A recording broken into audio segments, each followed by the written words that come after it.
Do you want to say something to the group, Mr. McMurphy? Well, yeah. I'd like to know why none of the guys never told me that you, Miss Ratchet, and the doctors could keep me here till you're good and ready to turn me loose. That's what I'd like to know. Well, fine, Randall. That's a good start. Would anyone care to answer, Mr. McMurphy? Answer what? You heard me, Harding. You let me go on hassling Nurse Ratchet here, knowing how much I had to lose, and you never told me nothing. Now, Mac, wait a minute. Wait a minute. I didn't know anything about how much. Wait a minute. Now, listen.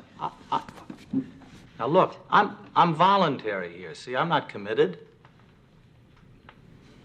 I don't have to stay here. I mean, I can go home anytime I want.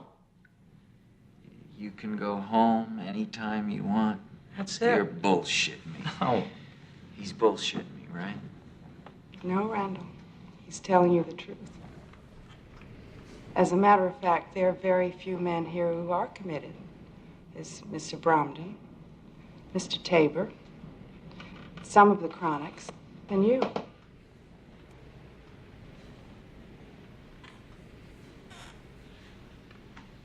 Cheswick, you're voluntary?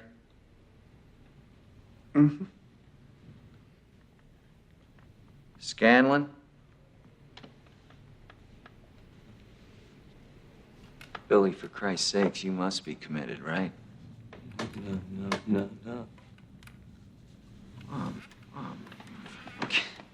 I mean, you're just a young kid. What are you doing here? You ought to be out in a convertible, bird dogging chicks and banging beaver. What are you doing here, for Christ's sake? What's so funny about that? Well, Jesus, I mean, you guys do nothing but complain about how you can't stand it in this place here, and then you haven't got the guts just to walk out? I mean, what do you think you are, for Christ's sake? Crazy or something? Mm-hmm. Well, you're not. You're not. You're no crazier than the average asshole out walking around on the streets, and that's it. Jesus Christ, I can't even believe it.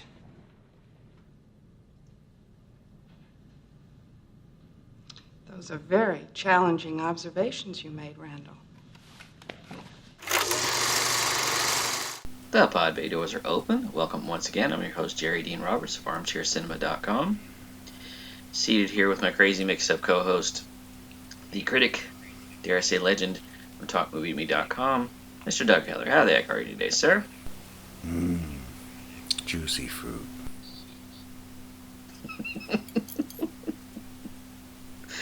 Not one of the more well-known lines in this movie, but no, I'll take it. Doing One Flew Over the Cuckoo's Nest. I didn't want to try my jack. It comes and goes. We appreciate that. Yeah. 50 years old. Oh man, this is a great movie. And not celebrated really. No. All the focus this year is on Jaws. Mm-hmm. But not on this one. Not on this. And I'm not really sure why. Not on Nashville? Well, Rocky Horror? There's so many. Yeah, I haven't heard anything about. I didn't hear anything about Rocky Horror until you brought it up the other night. I just now saw a thing that they were doing a 50th, and that's what popped it back. But yeah, it's weird that this doesn't get really talked about, because I mean, this is as much a battle of good versus evil as Star Wars is. Is the ending happy? It's hopeful. Okay. Happy in relation to the movie. Okay. But happy, like, if you told somebody the ending, I don't, without seeing it, they would not think so. You got to see it. No. But I want to tell you something. This movie, of course, this was the second film to win the top 5 Oscars. There were 3 of them. Part of it happened one night in 1935. this, and then Silence of the Lambs in 1992 won the top 5 Oscars. The screenplay, actor, actress, director, and Best Picture. Mm-hmm. And It's only happened 3 times. it's only happened 3 times. And the weird thing is, this is, as I was watching it last night, I was like, this is an MVP movie. I mean, my God. The cast in this. So Nicholson, Louise Fletcher, who else is in it? Well, then you've got Christopher Lloyd. a really Danny DeVito's young in it. Christopher Lloyd, Danny DeVito. You have Kind of a scary-looking Vincent Chiavelli. Yeah. You've got Scatman Crothers. You've got who else? Brad Dourif. Brad Dourif. Gosh, just a who's who of who's going to be of eventual stars. Yeah. And I think if it had not been for George Burns and the Sunshine Boys, Brad Dourif probably would have won that Oscar. Probably would have. Because I was watching his performance last night, and I was like, "Wow, this is Oscar caliber." Yeah, it is. Yeah, it is. And we got the Joker and the Penguin. Yep. Oh, Angelica Houston is apparently a woman in the crowd on the pier. Oh, I didn't know that. Did not know that. Could not have. But yeah, directed by Milos Forman. Yeah. It's photographed by Haskell Wexler. Mm-hmm. Yeah, I mean, just Yeah. And if you read the book, this isn't the movie that comes from it. no. The book was written 10 years, or when I was written in 62, 63. Yeah. But it Ken was Kesey. written by Ken Kesey, legendary author and co-creator of the what was it, the Electric Kool-Aid Acid Tour. As a test. Yeah, Acid Test. Yeah, and that was a big old bus that had the Grateful Dead playing for him. Cool. One thing I learned about this movie, watching it the other night, is the one thing you have to do when going into this is you have to put the realities of the mental health system completely out of your mind. Because the security in this hospital is unbelievable. Yeah. There is a scene where Jack Nicholson gets on the chief's shoulders and just climbs the fence and walks off. Yeah. It's just see ya. Yep. No bells, no security, no nothing. He just climbs the fence and walks off, just Yep. like a kid in the schoolyard. Yep. And when he kidnaps all of them on the bus, Yeah, really nothing happened. nothing happens. I mean, it all builds to what happens at the end, but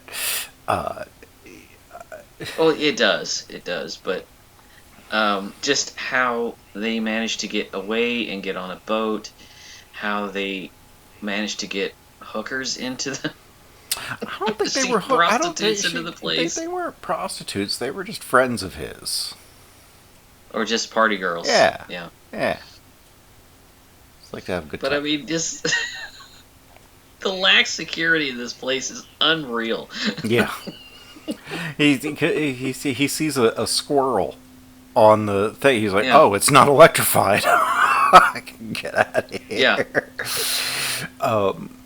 That's why he climbs the fence. Yeah, I mean, well, look, he's arguably shouldn't be there. He's putting it on he's putting on insanity to get out of get out of prison. Wasn't he at a work? He was at a work farm. Yeah. And they were putting him in there for observation, I think. Yeah, And, they were trying to say, he was trying to be like he was crazy, and then they decide to keep him. He doesn't realize that most of the people there are not committed. Most of the people there are That scene where he voluntary. figures out that they don't have to be there is great. Yeah. Because it's like the look on his face. You guys just bitch about what everything going on here, but you could walk out any time you please. It boggles the mind. It really does. Anybody who loves the freedom of the outside is not going to understand why these people have cloistered themselves. Have chosen to cloister themselves. They're volunteers. Yeah. They volunteer to be there. I question And, how voluntary Billy is, but Well, I mean, Billy, of course. Billy's probably the saddest because Billy is dominated apparently by his mother, and it's who is with him and the non-HIPAA HIPAA violatingly informed of everything by Nurse Ratched because she's friends with his mother, which I cannot see a bigger conflict of interest than that. You know, what is your mother going to say when I tell her about this? It's like, well, why do you have to tell her about this? This is confidential. This is, right. therapy. This isn't... He's apparently past the age of 18. You don't really have to inform his mother on anything. Right, not legally. But Not legally. it's a control measure. And Nurse Ratched played perfectly by Louise Fletcher. Birmingham, Alabama native. And She's on our Walk of Fame. Jack Nicholson actually grew up in a town right very, very close to where my wife grew up. Oh, really? Like, I've actually been through Neptune, New Jersey because it was so quick. It's basically, it's one of those places that has like 6 different town names, but it's really all one place. Yeah. There's several different parts. It's Neptune, it's Asbury Park, it's Red Bank, it's Ocean Township. It's all the same thing. Because it's all like you could turn a corner and all of a sudden you're in a different town. There's no mark. Yeah, Birmingham, Alabama's the same way. It's like there's different sections, but it's all the same thing. But she is very. I was reading something about her performance, and someone had said that it's very one note, and I'm thinking I don't think it's one note at all. I think it's controlled. It's quiet. It's very quiet. That's why people but think very it's one note. menacingly If quiet. it's not bombastic, it's not big acting. She enjoys the control. She is very, very, very, very professional. And I really think she actually thinks she's doing some good. Yeah, I don't. But I know she does not understand what she's doing. But you can see underneath it, she enjoys the control. Oh yes, yes. This is more than a job. Mm-hmm. This is life. Yeah. She's not married, that we can tell. Her life is this job.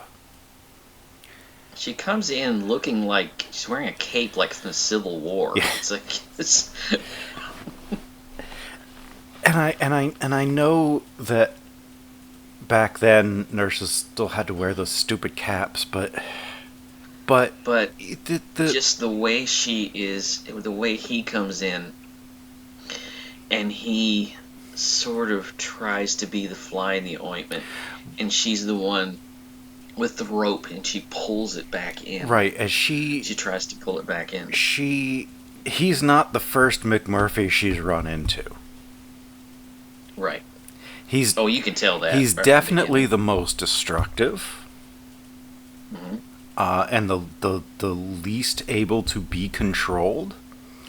But she's seen people like him before, because all she does for the first almost half of the movie is observation.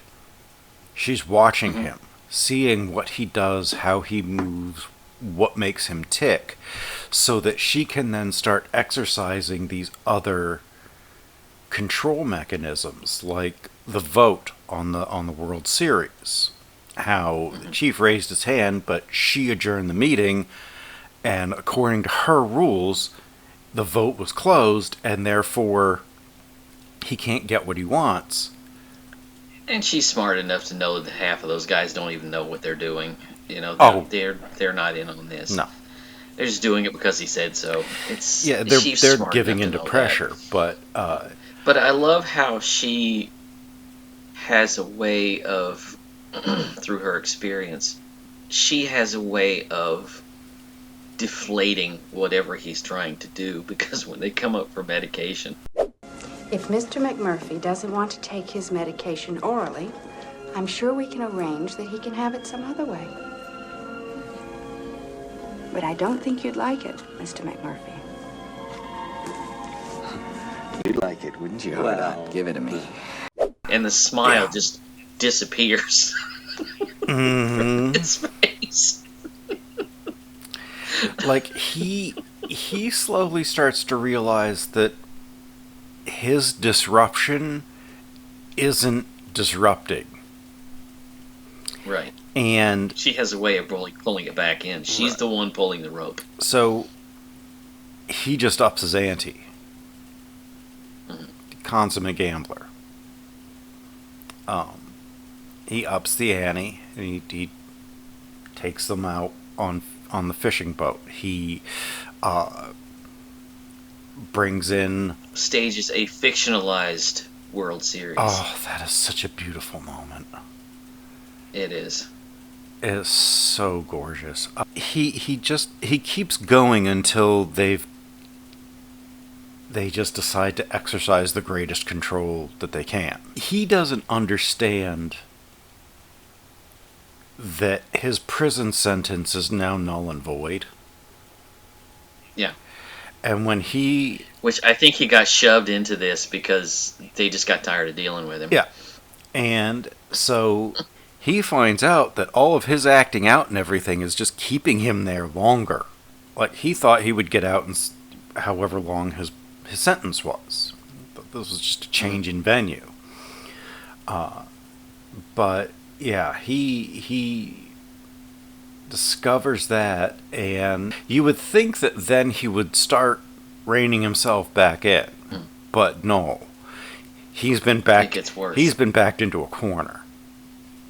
And he's going to fight like a tiger. He gets a few girls in, he gets some liquor, he gets the night attendant. He gets the fishing trip going. Well, I'm talking. Oh yeah, later. And he gets Turkle, which I had completely forgotten that these two had ever shared screen time before The Shining. I had completely forgotten that, and he was in the opening credits, and he doesn't show up until the end. Credits. And right at the end, I'm sitting there and I'm thinking, okay, I know he's in this movie somewhere. Yeah. And I'm thinking, was he a background character? Because he was famous by this point. He was very famous by this point. And I'm thinking, and then all of a sudden he showed up at the end. It's like, oh, okay, it's a small part, but it's at the very end. Yeah. And I mean, but Scatman Crothers never really had a small part. No. Because he had such a gregarious personality.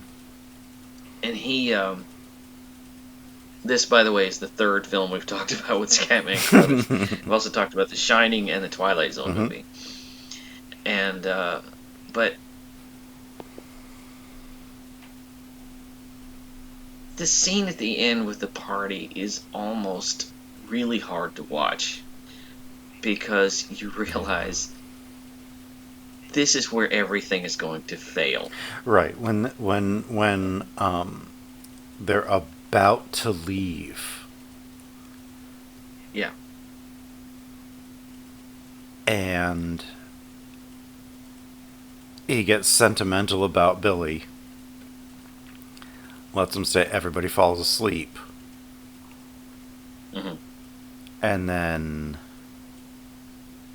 that was it. That was the decision to just. Oh, I want to mention this. During this scene at the end, when the party is going on, Roger Ebert made a mention of something that Jack Nicholson does. There is a moment when it's a long held close-up of him. And he's sitting there and he's laughing and he's enjoying what's going on. And then the smile drains from his face. And it becomes almost fear. Because he realizes that it was like I could never really understand what was going on in his mind. You're left to figure it out for yourself, but it's almost like I did the thing I intended to do, but now I realize there are consequences to it. Right. And the weight of his life is because he doesn't have anywhere else to go right. with this. The weight of his life is finally settled on his shoulders. The weight of his situation. Mm-hmm. And everything that he's done leading up to that point, he's like, oh. Yeah. This is not going to go well for him. No. And it doesn't. No. But that look on his face, I think it's just, this is the end. I have nowhere else to go. Mm-hmm. When she comes back in the morning, I'm going to be in even more trouble. And I'm going to be a problem. And they're going to do something about it. I don't think he knows he's going to get a lobotomy, but... No, but he probably figures he's going to get more electroshock. Right. And that leads me to something I wanted to talk about. And it's a character that I found even sadder than Billy. And that's Mr. Cheswick. Mm-hmm. He's this little man, almost a baby. He has a childlike understanding of everything, but he's fiercely loyal to whomever the leader is. Yeah.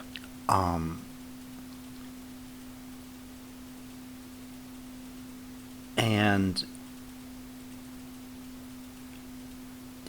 yeah, when he starts to show a little bit of maturity, when he starts to show just an ounce of independence, they yank him up and they put him through electroshock. Mm-hmm.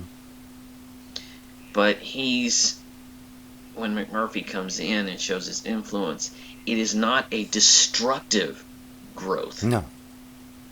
They're talking about the cigarettes. It's like, no, I want my cigarettes. It's like, I want my cigarettes. Why? How dare you cigarettes. keep them in a pile on your desk? They're mine. And she's like, well, I've had to ration them because you're losing them to Mr. McMurphy gambling. Like, well, that's their decision, honestly. That's... Yeah. I mean, and he has a valid point. The funny thing is, he was the one I kept looking at this time, watching it through this time.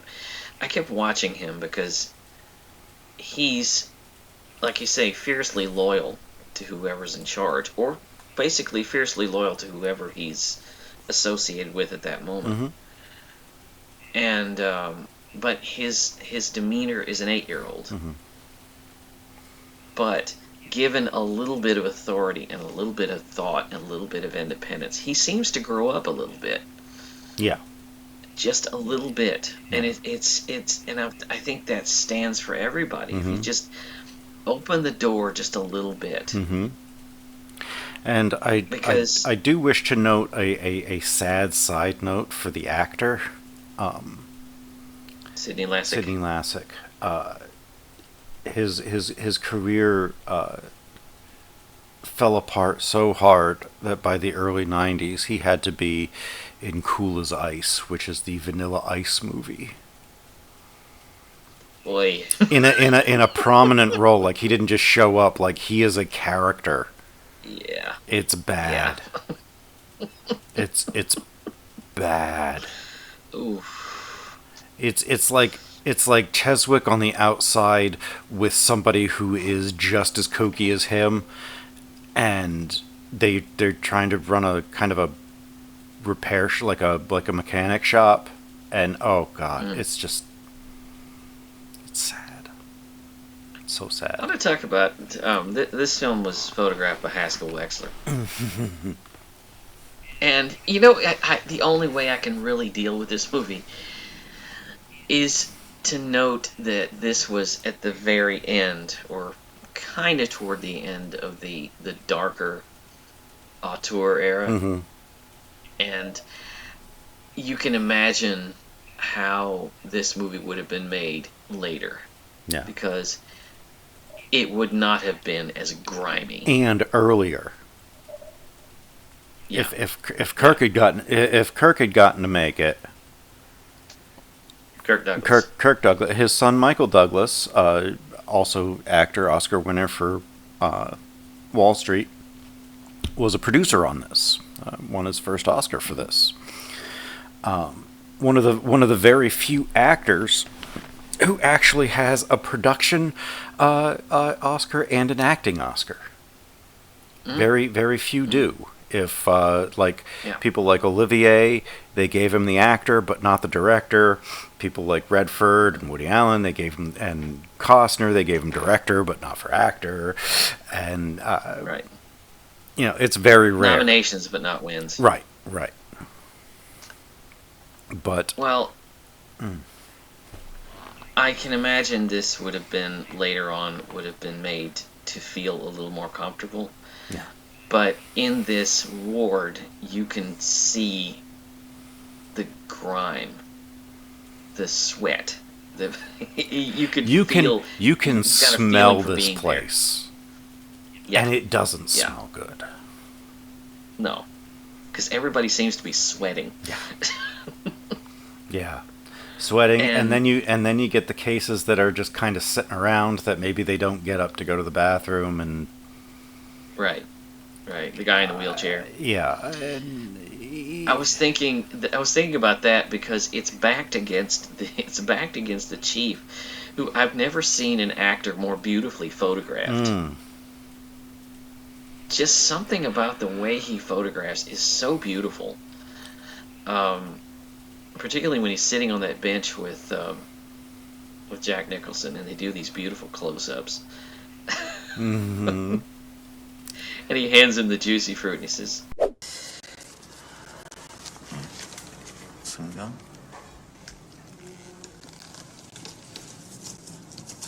Thank you.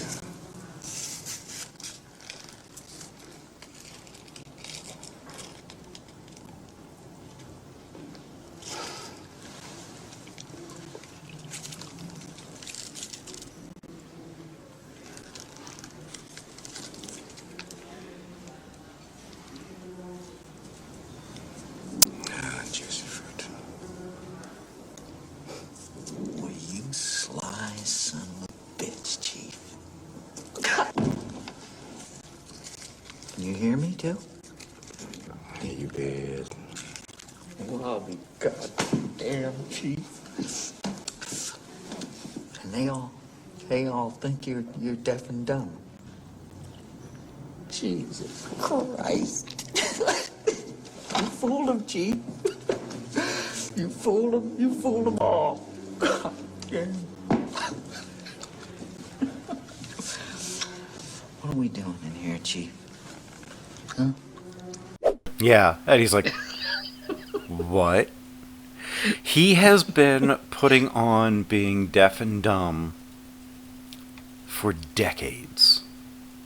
mm-hmm. It's an act. And Now, how that got him in here, I don't know. But he got committed. If I remember the book right, I think it had something to do with a fight and the fact that he was Native American, and it was the early '60s, so fuck minorities. Probably just some.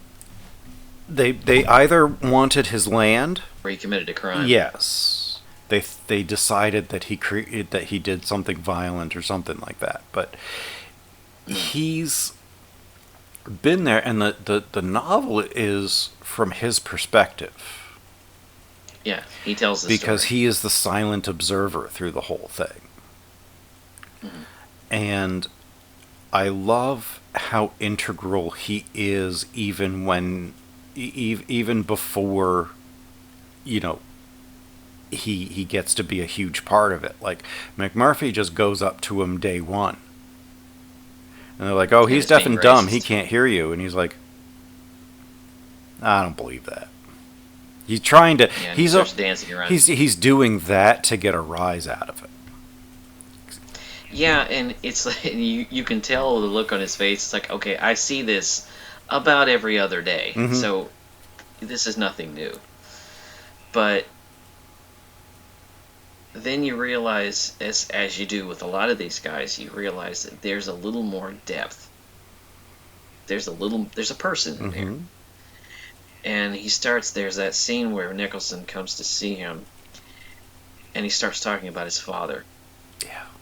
And his father was just a broken man. He was Yeah. just beaten up. It's like, my father was a big man, and they worked on him. I'm not saying they hurt him, but they worked on him like they're working on you. I think that awakens something in McMurphy, because he's like, he realizes he's being played. Mhm. And he realizes that the system is going to win, Mhm. because the system has all the power. And whatever act he's trying to put on is not going to work. Right. Because he's actually put himself now in a worse situation than he was before. Mhm. Because I think he's a hellraiser. Yeah. That's his thing. He's a hellraiser. And that's the life he lives. And given the times, It's easy to think that he could easily be. I can't remember, from 5 Easy Pieces. Like, this could have been his next stop. oh, Bobby. Yeah. This could have been his next his he could have Yeah. drifted up to Oregon and I don't think Bobby would have become this. I think Bobby would have allied himself with somebody like oh this. yeah. But that's the great thing about Nicholson's performance, is this, because honestly, if this were a lesser movie, he would have done all the things he did and triumphed. The thing that sticks with you about this is that he is not you realize the slow realization that he is not in charge. No. Yeah. And he's not going to be in charge. No. That these acts of rebellion are only going to hurt him in the long run. They're going to just make it worse. Yeah. And I think that's what it comes down to at the end, when he's sitting by that window. And that smile just melts from his face. It's just, I've got nowhere to go. But and no matter what I do, it's just going to get worse and worse. I can either fall in line. also think that I think he does kind of know that in the back of his mind. Mm-hmm. But when he realizes that, I think he finally decides, if I'm not going to lose, I'm going to go for broke. Yeah. If I can't win, But I'm taking somebody with me. But he also realizes that ultimately he is going to lose no matter what. Yep. Because he is trying to beat the system. Mm-hmm. But and that so but far, that doesn't he has been that doesn't make him at playing the yeah system. oh yeah knowing that he's not going to win does not placate him. It does not it doesn't soften him. Mm-mm. He's like, well, if I'm not going to win, they're going to remember me. Right. I'm not going to win, but I'm going to make as much noise as I possibly can. Right. And ultimately, it comes down to they do win, because he has a violent outburst. And what did they do with people with a violent outburst in a mental institution? In 1963. Yep. 1963. Now, I'm going to make a recommendation here. I want you to, and I don't know if it's streaming free on YouTube, but there is a wonderful documentary as far as part of the American experience. because I love that series, on the history of the lobotomy. Mm-hmm. Watch that documentary and then watch this film, and you realize what they were doing and why, and how easy it was for a person with those two letters behind their name, MD, to give a recommendation for a lobotomy to people who just didn't need it. Well, And you realize what a butchery the whole thing was. The whole thing was basically a way to put people that didn't agree with the current society out of the way and ensure malicious, horrible treatment. The best, worst thing that Geraldo ever did was get these institutions closed. And I say the best, worst thing because what they were needed to end. However, just closing them and leaving nothing in their place made everything worse. Right. Although, as a side note, I do want to note, did you know that the guy that plays Dr. Spivey is actually was actually the physician in charge of the facility where they were shooting? He's not an actor. And he does... And they were ad-libbing everything perfectly. Mm-hmm. Like, I didn't know... They told him, go in and talk to... They told him, go in and just talk like you would to a patient that's in your office. And, of course, Nicholson is ad-libbing. Yeah. They play beautifully off of each other. Yeah. And he's like, so statutory rape? And he's like, well, She looked 18.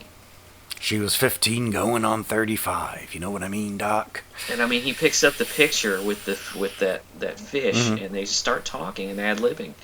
It doesn't feel rehearsed. No. It feels in the moment. I like that about it. Mm-hmm. I like that about it. But I don't understand, and I've never really been able to understand other than the fact that they are trying to get McMurphy out of their hair because he's such a problem that he's being moved down the line to a place that they think they can control this behavior.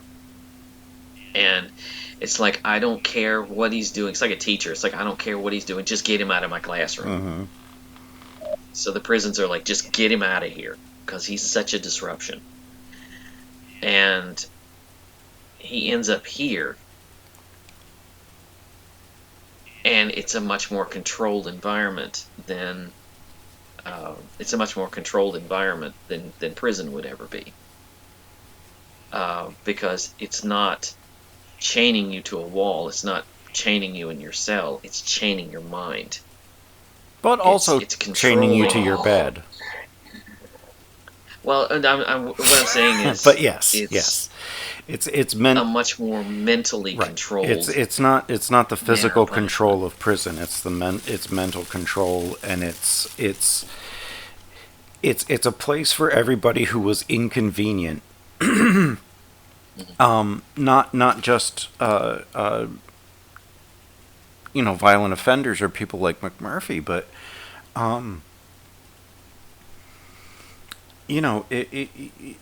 people with higher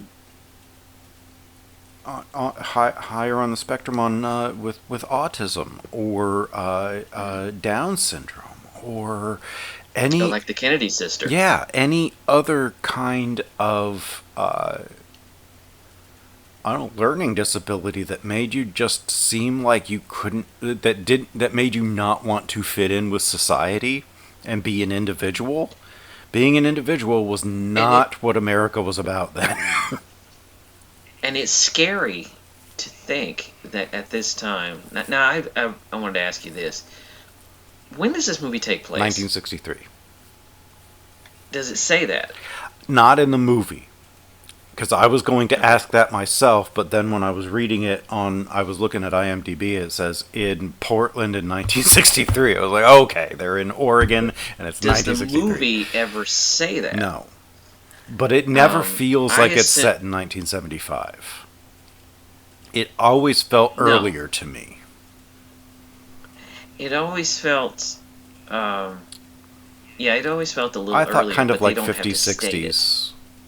When I was watching it, I'm like, okay, Yeah. you know, this is like 50s, 60s. If this had been like 1900 or 1890, we would have literally been seen people in like torture devices that were designed to be therapeutic.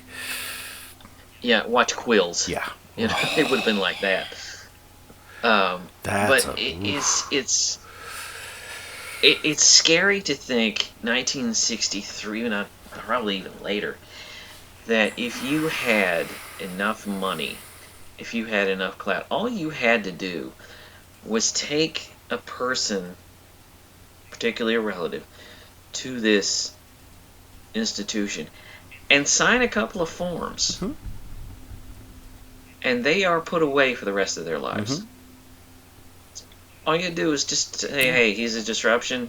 He's sneaking out of the house every night," and they would be behind the walls of this thing for the rest of their lives. I think that's how most of those guys probably got in there. Harvey, with Jimmy Stewart. Yeah.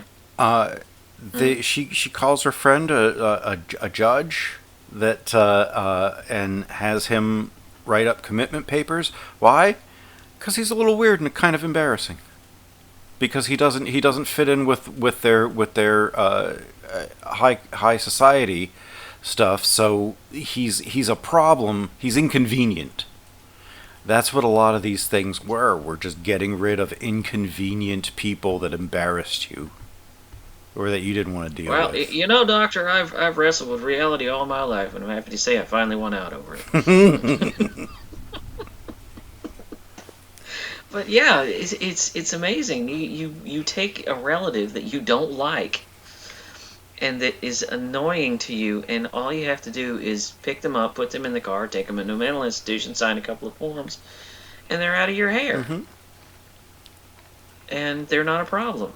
Or they're going to, or as happened quite a bit, they're going to inherit mom and dad's money, vast fortune, and you want it, so you get them put into a mental institution, so you get it. Uh-huh.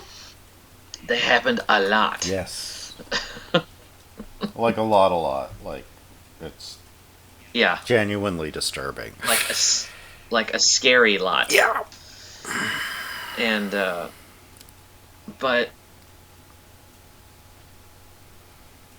the movie comes off, if you're not really, the movie comes off. It is sort of episodic in this way, that when he comes in, he begins the disruption, and the disruptions get worse and worse and worse. The stakes keep going up. If you notice, because he keeps trying to do things that are completely unfamiliar to the people that are there. Yeah. Like, well, and things that sometimes don't make sense. Why was it important for him to pick up the hydrotherapy fountain? Why was it so important for him to do that? Well, because he said he would, and they doubted him. Yeah. And so he had to. In his mind, if somebody doubts you, you have to prove them wrong. Right. So he does that, and he can't do it, and they're all really quiet because they thought he probably could. Because in their minds, he could do anything. Yeah. At that point, and would do anything. And then when he can't do it, and they're like surprised, he's like, "Well, at least I tried, didn't I?" Mm-hmm. That's more than I you did guys more ever than you did. did. Yeah. So, like, yeah, I didn't succeed, but I can't say I didn't try. They're coming off because all of these guys have been conditioned into this environment to do as they're told, keep quiet, speak when spoken to, and don't make noise. And he is a fly in the ointment. And everything he does, in good way, in some ways good, in some ways bad, does open them up a little bit.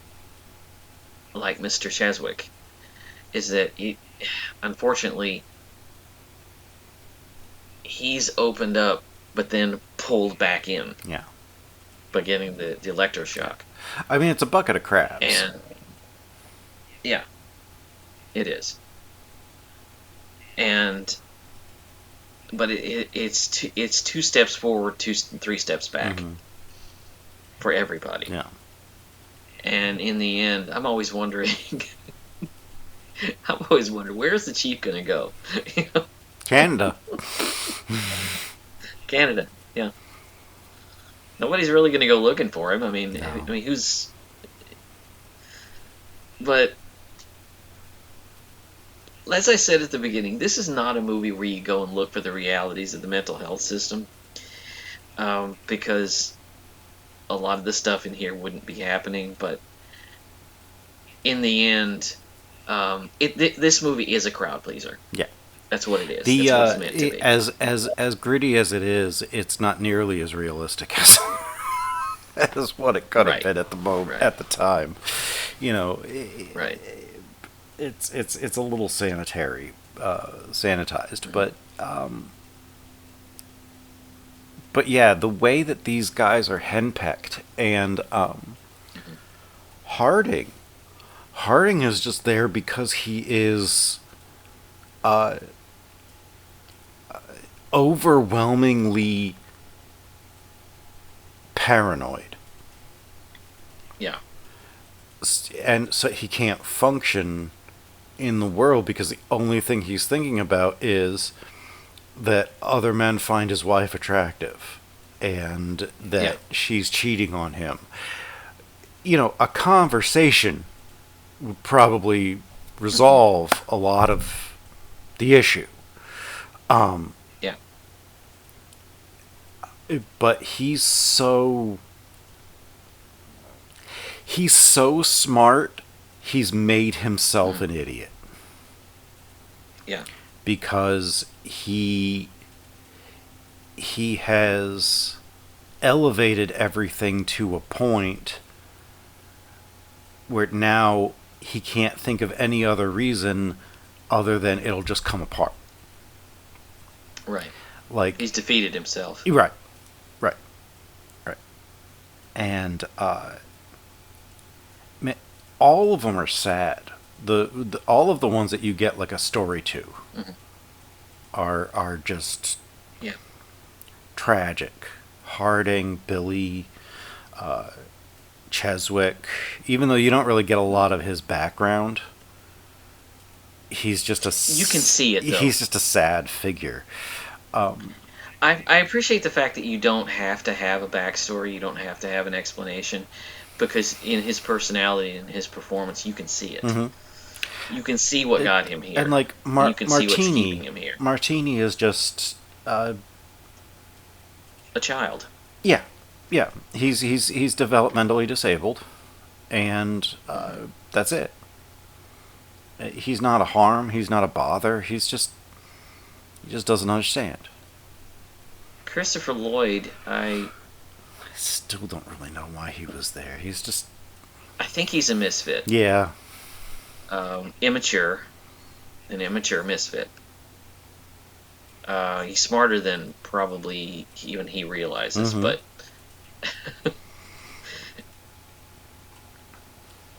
And honestly, it's every Christopher Lloyd performance he ever gave.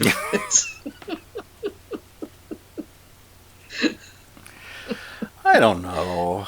I think Doc Brown and what's his character's name here?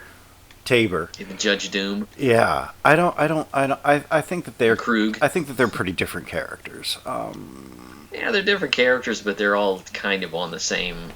They are kind of on the same track. I guess. But I was watching this the other night, and I was like, you ever do this? You don't watch a movie for a long time, and you're sitting down, and you're like, how in the world did this ever get made?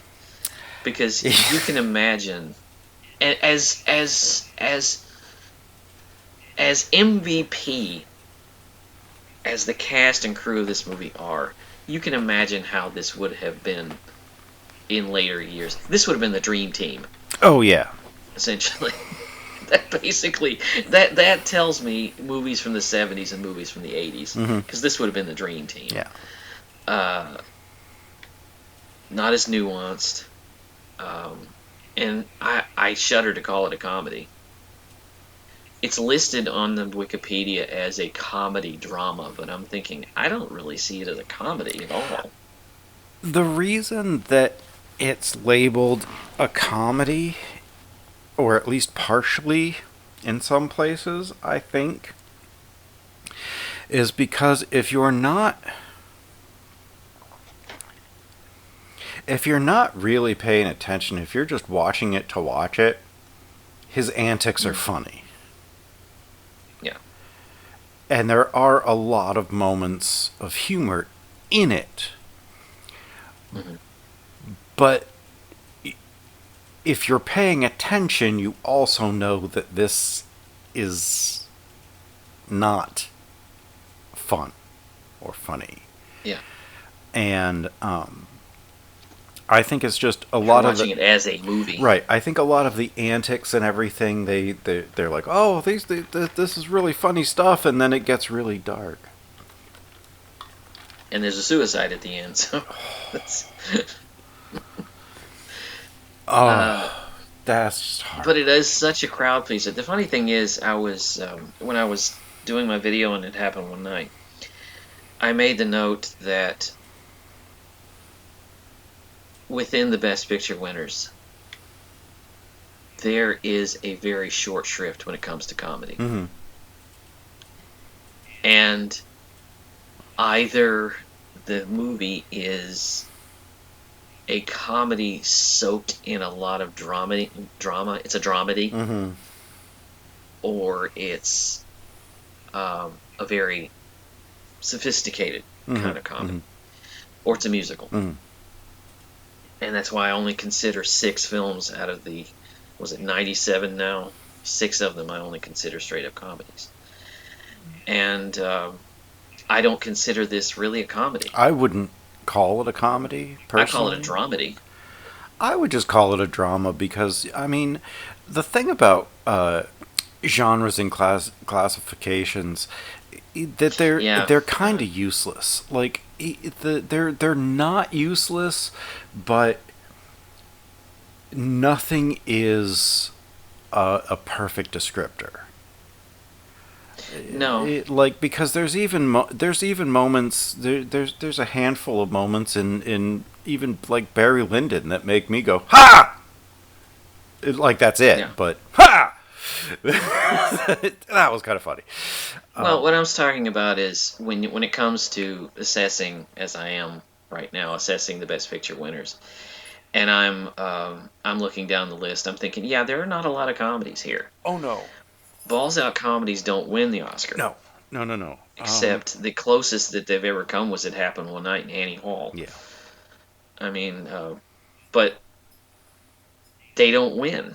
And it's always usually a very serious drama or a musical with comedic elements. Mm-hmm. Or if it is a comedy, it's very sophisticated. Or like this, it's a dramedy. Mm-hmm. It's a lot of drama, and there's a little bit of comedy in it. Like you were talking about with Barry Lyndon, it's there are parts in it that make you laugh, but it's for the most part a drama. Yeah. But I love this movie. I do too. I wish people were talking about it right now because it's.